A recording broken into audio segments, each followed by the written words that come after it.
Picture it, real, the mid-2000s, lovable darting bon vivant Wayne Mardle, me, has come to town to take part in a darts exhibition in one of the noted resort's many excellent hostelries. There's excitement in the air, ticker-tape parades, an emergency bank holiday to mark the occasion, grown men openly weeping in the street, that sort of thing. Well, maybe not quite that sort of thing, but spirits are definitely high, and Mardle, by this point, has developed something of a reputation. In darting circles, he's spoken of in hushed tones as the best double 18 hitter the world has ever seen. Saturday night rolls around and the exhibition is going well. But as the evening wears on and the alcohol has been flowing for some time, there's an interruption. "Go on then," one of the punters suddenly shouts. He walks over to the dartboard and slaps his hand top right, pulling his fingers apart just wide enough to reveal the double 18. "If you think you're so good, let's see you hit double 18 right now." "Let's not do this," Mardle says. "Come on," the other fella roars. "Prove how good you are." Mardle is understandably concerned about how this is panning out.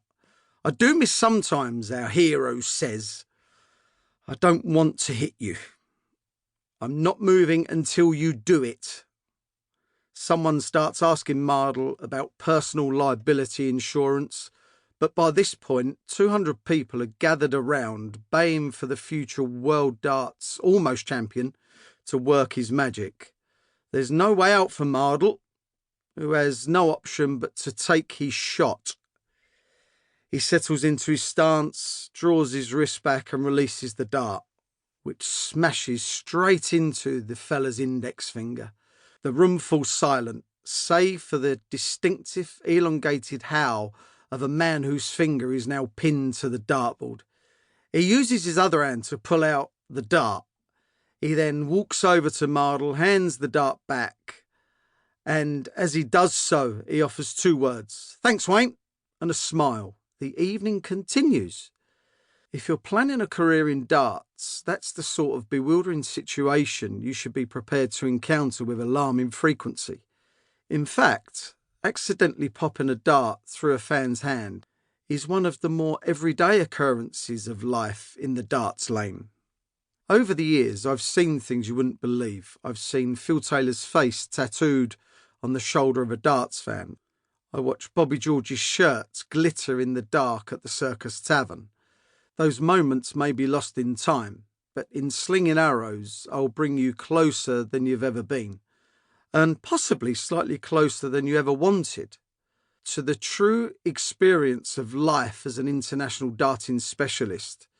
Here you'll find tips on how to compete against any opponent, from your local boozer to the world stage. Advice on how to trash a hotel room, but politely. An extended portion regarding underwear. A cautionary tale regarding the impact on your performance of a 48-hour Vegas bender prior to a globally televised world final. The not strictly darts related, but at the same time not entirely unreasonable claim that someone who makes their tea milk first is a psychopath. You'll laugh, you'll cry, you'll find yourself searching YouTube for a clip of me accidentally letting rip with a string of expletives on Dutch television. But most of all, I hope you'll feel a sense of possibility.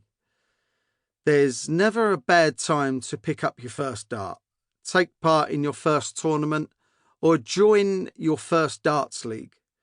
Darts was my first love, and it remains the friendliest, warmest, and most human experience I've ever encountered. It's where I've made friends for life and met the world's most extraordinary people. It's a sport, it's a hobby, it's entertainment, but most importantly to me, it's a way of life, and one whose sense of camaraderie and family I simply wouldn't swap for anything.